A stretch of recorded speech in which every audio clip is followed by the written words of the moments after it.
lot of good candidates running, but I'm really, really putting all my eggs in the Senate basket because he feels like only an outsider like Derek Dooley, only someone who has never served in political office before, would be viable to beat someone as strong as Jon Ossoff. And we've talked about the dual-edged sword of Jon Ossoff going into this race, being the only Democratic incumbent running for another term in the Senate in a state that Donald Trump won, but also someone who has $31 million in the bank, someone who has won in Georgia before, someone who has been able to reach out across the aisle and win over these independents and moderates who he's going to have to win. He's going to have to win some Trump voters in order to win in 2026. He's going to have to win those split ticket voters we've been talking so much about. And the question is what Republicans can do that now. If you look at the polls, if you look at the crosstabs, let's start with Mike Collins at 22%.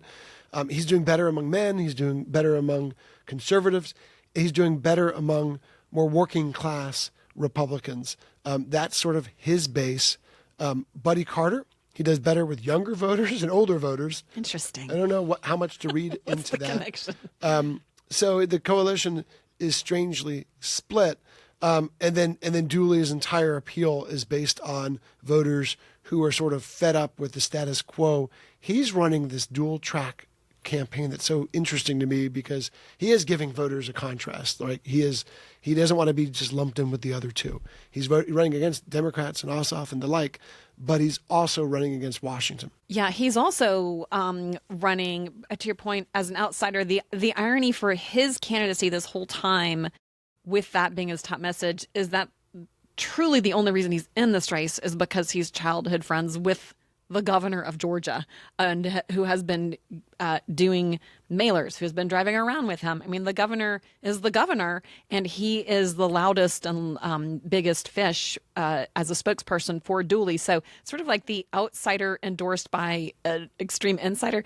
But, Kemp doesn't give strong insider vibes. He feels still kind of like an outsider. He still is so similar to the person who was elected to office more than 20 years ago. He doesn't feel like kind of a DC insider. And that's the kind of outsider that Dooley is trying to project here. I do think also, even though Dooley is not exactly lighting the world on fire with 11%, he's right in the hunt for that second place in a runoff. This race is very clearly going to a runoff.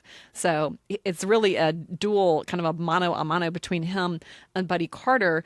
Yet what we've seen is that Buddy Carter's strategy has been to go after Mike Collins, to bring Mike Collins' numbers down, because they're obviously splitting up the people who are interested in having a sitting member of Congress and very conservative one who are both extremely pro-Trump. They seem to be sharing the same bucket of voters, and maybe that's why Buddy Carter is going after Collins instead of Dooley. But his race, according to these numbers, really is against Dooley to get into a runoff. Yeah, and that is interesting because there's always that calculus in a three-man or multi-candidate race like this one. If you go after one of your opponents, does it actually end up helping another of your opponents more than it helps you?